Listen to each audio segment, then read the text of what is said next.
দর্শক আসসালামু আলাইকুম। কানাডা থেকে আমি সাকিব আজকে আপনাদের আবারও স্বাগত জানাচ্ছি। আজকে একটু কথা বলবো 3-4 দিন আগে কানাডার রিলিজ হওয়া একটি নতুন ইমিগ্রেশনের প্রোগ্রাম, সেই ইমিগ্রেশনের প্রোগ্রামটি নিয়ে। এবং এইটি হচ্ছে গিয়ে একটা পাইলট প্রোগ্রাম, দুইটা প্রোগ্রাম বেসিক্যালি। দুইটা প্রোগ্রাম ওরা একই সাথে ঘোষণা করেছে এবং এই পাইলট প্রোগ্রামে পিআর হয়ে আসার সহজ সহজ না, একটা সুযোগ রয়েছে। তো কানাডার বাইরে থেকে যারা আসতে চান, যারা এই জায়গাগুলিতে পিআর নিতে চান, তারা এই প্রোগ্রামটা দেখতে পারেন। মনে রাখবেন যে এই প্রোগ্রামটা আসতে হলে সম্পূর্ণ আপনার নিজের যোগ্যতায় আসতে হবে। কোনো দালাল বা কেউ আপনাকে এই প্রোগ্রামে আনতে পারবে না। তো প্রোগ্রামটিতে যাওয়ার আগে একটু বলি যে আমরা ইউএস এবং কানাডার বিভিন্ন বিষয় নিয়ে প্রতিনিয়ত ভিডিও করে থাকি। যারা আমার চ্যানেলটি দেখেন দয়া করে অনেকেই সাবস্ক্রাইব করে দেখেন, এবং যারা করেননি তারা সাবস্ক্রাইব করে দেখবেন, এবং কানাডা এবং ইউএস সংক্রান্ত অথেন্টিক নিউজ পাওয়ার জন্য আমার চ্যানেলটি দেখতে পারেন। আমরা চেষ্টা করি আপনাদেরকে, যারা কানাডা বা ইউএসএ তে আসতে চান, তাদের এই আসার পথটা যেন সুগম হয়। আমরা সেই চেষ্টা করি, কোনো রূপ কোনো অনুরাগ বিরাগের বশবর্তী না হয়ে কোনো নিজের ধান্দার জন্য আমি ব্যক্তিগতভাবে ভিডিও করি না। তো আসেন, এটা আমার একটি পার্ট টাইম, অর্থাৎ আমার শখের কাজ। তো এই জায়গা থেকে আমার কোনো টাকা পয়সার লেনদেন না, এবং আমি কোনো ইমিগ্রেশন কনসালটেন্ট না। যার ফলে আমি যে জিনিসটা ভিজিবল, যে জিনিসটা, সেই জিনিসটাই আমি আপনাদের দেখানোর চেষ্টা করি। তো আসেন, গত 30শে জানুয়ারি, আজকে খুব সম্ভবত 4 বা 5ই ফেব্রুয়ারি, আজকে 4ই ফেব্রুয়ারি, অর্থাৎ এই 4-2-6 দিন আগে দুইটি ইমিগ্রেশনের নতুন প্রোগ্রাম ঘোষণা করেছে। সেই প্রোগ্রাম দুটো নিয়ে একটু সংক্ষেপে কথা বলি। আপনারা গভর্নমেন্টের ওয়েবসাইটটি দেখতে পাচ্ছেন। ওকে, এই জিনিসটা পাবেন হচ্ছে গিয়ে গভর্নমেন্টের যে ওয়েবসাইট www.canada.ca, এই ওয়েবসাইটে পাবেন। এবং এখানে বা গুগলে যদি সার্চ ইঞ্জিনে যান, সার্চ ইঞ্জিনে গেলে এই জিনিসটা পাবেন, এবং দেখতে পাচ্ছেন জানুয়ারি 30, 2025 গভর্নমেন্ট এই প্রোগ্রামটি লঞ্চ করেছে।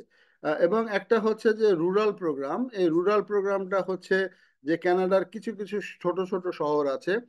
একসময় rural and immigration pilot program নামে কানাডার একটি প্রোগ্রাম ছিল, এবং সেই প্রোগ্রামটিতে অনেক লোক এসেছে। আমাদের ভিডিও দেখে অনেকে চলে এসেছেন এবং তারা আমার সাথে যোগাযোগও করেছেন। তো এই প্রোগ্রামটা দেখতে পারেন। এখন কতগুলি টাউনের নাম দেওয়া আছে, যেমন আমারও একটু উচ্চারণের সমস্যা আছে। যেমন নর্থ বে আছে, তারপরে সার্টবেরি আছে, সুসান মেরি আছে, তারপর শেষে থান্ডার বে অন্টারিওতে আছে, স্ট্যান বিচ আছে ম্যানিটোবাতে, অ্যালটোনা আছে ম্যানিটোবাতে, তো ব্র্যান্ডন আছে ম্যানিটোবাতে, সাসকাচুয়ানের মসজো আছে। তো এইভাবে বেশ কিছু প্রভিন্স রয়েছে, বেশ কিছু ছোট ছোট সিটি রয়েছে। তো এই প্রোগ্রামটার মূল জিনিসটা কি? এই প্রোগ্রামটার মূল জিনিসটা হচ্ছে, আমি একটু মোটা দাগে বলি। আজকে একটি ভিডিওতে শুধু মোটা দাগে বলি, এবং যারা আসতেছেন তারা নিজেরা ঘাটাঘাটি করবেন। এবং এই প্রোগ্রামে আপনি এই সমস্ত জায়গা থেকে ওদের যে নিড অনুযায়ী, ওদের এনওসি কোড অনুযায়ী ওদের লোক দরকার, সেটা খুঁজতে হবে। এই সিটিতে যাবেন, এই সিটিগুলির ওয়েবসাইটে যাবেন, এই সিটিগুলির ওয়েবসাইটে গিয়ে জব খুঁজবেন, এবং ওখান থেকে যদি জব অফার পান ওই নির্দিষ্ট এনওসি ক্যাটাগরিতে, এবং ওই টাউনগুলি থেকে, সিটি না এগুলি, ওই টাউনগুলো থেকে যদি জব অফার পান, জব অফার পেলে পরে তখন আপনারা পিআর এর জন্য অ্যাপ্লিকেশন করবেন। এই গেল একটা প্রোগ্রাম। এবং আর একটা প্রোগ্রাম ঠিক এই জায়গাটাতেই আছে। এই জায়গাটাতেই আছে। তো সেটা হচ্ছে গিয়ে যে ফ্র্যাঙ্কোফোন, অর্থাৎ যারা ফ্রান্স ভাষায় কথা বলেন, অর্থাৎ এই সমস্ত প্রভিন্সগুলিতে ছোট ছোট কিছু জায়গা আছে, যারা ফ্রান্স থেকে আসার পরে তারা এই জায়গাগুলিতে বসবাস করেছে, এবং যারা ফ্রেঞ্চ স্পিকিং যারা, তাদের জন্য এই 1, 2, 3, 4, 5, 6টা জায়গা, 6টা টাউন। এই 6টা টাউনের মধ্যে নিউ ফাউন্ডল্যান্ড অ্যান্ড ল্যাব্রাডরে হচ্ছে গিয়ে একটা, অন্টারিওতে 3টা, ম্যানিটোবায় একটা, এবং ব্রিটিশ কলম্বিয়াতে একটা। অর্থাৎ আপনি যদি ফ্রেঞ্চ ভাষায় যদি দক্ষ হন, তাহলে এই জায়গাটাতে অ্যাপ্লিকেশন করতে পারেন। এবং এই অ্যাপ্লিকেশনের সাথে সাথে আপনার ফ্রেঞ্চ ভাষার দক্ষতা লাগবে এই জায়গাটায়, কিন্তু প্রথম যেটা দেখালাম অর্থাৎ রুরাল, সেটাই লাগবে না। তো এখানে আসেন, এখানে মোটা দাগে হচ্ছে আপনার একটা জব অফার লাগবে। আপনি যে রিলেটেড কাজ করেন সেই রিলেটেড কাজে গত 1 বছরে 1500 ঘন্টার এক্সপেরিয়েন্স লাগবে। আমি বলছি এটা প্রথমটার কথা, 1500 ঘন্টার এক্সপিরিয়েন্স লাগবে এবং আপনার ব্যাংকে কিছু টাকা থাকা লাগবে। এই টাকা গভর্নমেন্টকে দিতে হবে না, আবারও বলি, এই টাকা আপনারই থাকবে, গভর্নমেন্টকে দিতে হবে না। আপনি জাস্ট একটি ব্যাংক স্টেটমেন্টে দেখাবেন। আপনি যদি একা আসেন তাহলে আপনার 7963 ক্যানাডিয়ান ডলার আপনার ব্যাংকে থাকা লাগবে। সেই সমপরিমাণের আপনি যদি বাংলাদেশ থেকে অ্যাপ্লিকেশন করেন তাহলে এবং ফ্যামিলি মেম্বার যদি স্বামী স্ত্রী থাকেন তাহলে 9662 ক্যানাডিয়ান ডলার, তিনজন হলে 12,069 ক্যানাডিয়ান ডলার এবং চারজন হলে 15,056 ক্যানাডিয়ান ডলার। মনে রাখবেন, একজন দুইজন চারজনের যে সিলিং দেওয়া রয়েছে, সেই সিলিংগুলি কিন্তু শুধুমাত্র স্বামী স্ত্রী এবং সন্তান সন্ততি, এবং সন্তান সন্ততির বয়সও হচ্ছে গিয়ে 19 বছরের নিচে। 19 বছরের নিচে তো মিনিমাম এখানে যোগ্যতা একটু যাচাই বাছাই করে দেখবেন, যে রিলেটেড কাজে আসবেন সেই রিলেটেড যদি পড়াশোনা থাকতে হয় থাকলে ভালো। আপনার যদি ওয়ার্ক এক্সপিরিয়েন্স থাকতে হবে, ওরা যে নির্দিষ্ট একটি ঘন্টার কথা বলেছে অত ঘন্টা আপনার কাজের এক্সপিরিয়েন্স থাকা লাগবে, সার্টিফিকেটগুলি ইসিএ করা থাকা লাগবে এবং আইএলটিএস এরও একটি রিকোয়ারমেন্ট আছে। তো যে ওয়েবসাইটটা দেখলাম এটি নিয়ে ঘাটাঘাটি করেন এবং বিভিন্ন ভাষায় অনেক ইউটিউব ভিডিও রয়েছে, সেগুলো দেখেন। এবং এই এই যে এই ছোট ছোট যে টাউনগুলি আছে সেই টাউনগুলির ওয়েবসাইটটায় যান, ওয়েবসাইটে গিয়ে ওদের কোন ধরনের জব প্রয়োজন, প্রত্যেকটা টাউনেরই একটি করে ওয়েবসাইট থাকে, সেই টাউনগুলোতে যান, সেই টাউনগুলির ওয়েবসাইটগুলি দেখেন এবং সেখান থেকে একটি জব অফার ম্যানেজ করার চেষ্টা করেন।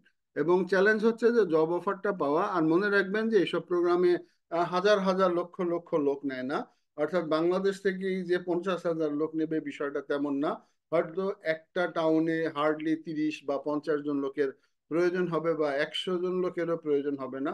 বড় বড় টাউনগুলি ছাড়া হয়তো 15-20 জন লোকের প্রয়োজন হবে এবং এই লোকগুলি হবে হচ্ছে গিয়ে আপনার পৃথিবীর বিভিন্ন দেশ থেকে অ্যাপ্লিকেশন করবে।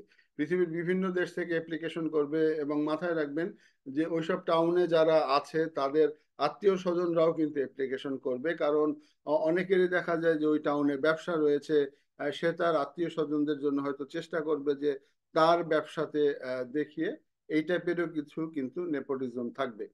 তো তারপরে অনেক লোক আসে, যেটা বললাম যে রুরাল অ্যান্ড নর্দার্ন ইমিগ্রেশন প্রোগ্রামে এসছে, সেটা একটু খেয়াল রাখবেন। আর ভিডিওর একটু শেষ দিকে বলি যে কানাডা এখন ফ্রেঞ্চ ভাষাভাষী লোকদেরকে খুঁজছে। এই যে ফ্র্যাঙ্কোফোন প্রোগ্রাম, ফ্র্যাঙ্কোফোন মানে হচ্ছে যে ফ্রেঞ্চ ভাষা জানা লাগবে। উম, যদি একেবারে কেউ বয়স যদি কম থাকে, আপনি মনে করেন এখন এইচএসসি সমমানের পড়ছেন, আপনি ভবিষ্যতে কানাডায় আসার ইচ্ছা বা কানাডায় পড়াশোনা করার ইচ্ছা, চাকরি করার ইচ্ছা, তাহলে অবশ্যই প্রাতিষ্ঠানিকভাবে ফ্রেঞ্চ ভাষাটি শিখে নেবেন, যেটি কিন্তু আপনাকে ভবিষ্যতে অনেক কাজে দিবে। তো আবারও বলি যে গভর্নমেন্টের ওয়েবসাইটটিতে যান, টাউনগুলি দেখেন। ওই টাউনের যেমন ফ্র্যাঙ্কোফোন, ফ্রেঞ্চ ভাষা সম্বন্ধে বাংলাদেশিদের অনেকেরই এই মুহূর্তে ধারণা নেই। তো ওইটা বাদ, যে রুরাল যে প্রোগ্রামটি রয়েছে, অর্থাৎ রুরাল যে প্রোগ্রামটি রয়েছে এই প্রোগ্রামটি আবারও এক্সপ্লোর করুন, ঘাটাঘাটি করুন, যাচাই বাছাই করুন এবং প্রত্যেকটা সিটিতেই জন্য যে জব অফার রয়েছে সেই জব অফারগুলি ট্রাই করুন। এবং এই যে আমি যে এখন যে টাউনগুলি দেখছেন এই টাউনগুলির ওয়েবসাইট, সিটির ওয়েবসাইটে যান, সেখানে চাকরি খুঁজুন। এবং মনে রাখবেন যে মানে উল্টাপাল্টা চাকরি খুঁজলে হবে না। আপনার সেই পরিমাণ এইখানে কাজ করার মতো দক্ষতা আছে কিনা, এই কাজগুলি করার দক্ষতা আছে কিনা, সেগুলি যদি থাকে তাহলে একটি জব অফার পেয়েও যেতে পারেন। দয়া করে কাউকে কোনো টাকা দিবেন না জব অফারের জন্য, একেবারে পস্তাবেন, কারো কোনো বাপেরও ক্ষমতা নাই এখান থেকে একটা জব অফার এনে দেওয়া। অর্থাৎ এইগুলি আসলে গভর্নমেন্ট লেভেলে যে কাজগুলি হয়, এই নমিনেশনগুলি হয়, সেগুলি কিন্তু ওইভাবে আপনি বাংলা টাকায় 1 লাখ টাকা দিলেন আর হয়ে গেল, বিষয়টা কিন্তু ওই রকম না। বিষয়টা ওই রকম না। যারা আনার তারা হয়তো তাদের যাদের ব্যবসা আছে তারা হয়তো তাদের আত্মীয় স্বজনের জন্য হেল্প করতে পারে, আর আত্মীয় স্বজনের সাথে হেল্প করতে পারে, এছাড়া কিন্তু অনেকেই বাইরে থেকে আসে। তো এই হচ্ছে অবস্থা। গুড লাক, ট্রাই করেন আর সার্টিফিকেটগুলি ইসিএ করার চেষ্টা করেন। আর তাড়াহুড়া করার কিছু নেই, এই ধরনের একটি প্রোগ্রাম শুরু হয়েছে, প্রোগ্রামগুলি চলে অলমোস্ট 2 বছর 3 বছর চলে। তো এখনই যে তাড়াহুড়া করতে হবে, এই মুহূর্তে যে চাকরি পাইতে হবে এমন কোনো কথা না। সময় নেন, প্রত্যেকটা সিটির ওয়েবসাইটে যান, আপনি যে ধরনের কাজ করেন ওদের সেগুলি দরকার কিনা, ওদের যদি দরকার হয় তাহলে অবশ্যই অ্যাপ্লিকেশন করেন, এবং অ্যাপ্লিকেশন করলে হওয়ার সম্ভাবনা রয়েছে। মনে রাখবেন, শর্টকাট কোনো পথ খুঁজবেন না, শর্টকাট পথ খুঁজলে বিপদে পড়বেন। তো দর্শক, আজ এ পর্যন্তই, আবার ভবিষ্যতে দেখা হবে। সে পর্যন্ত ভালো থাকবেন। আসসালামু আলাইকুম।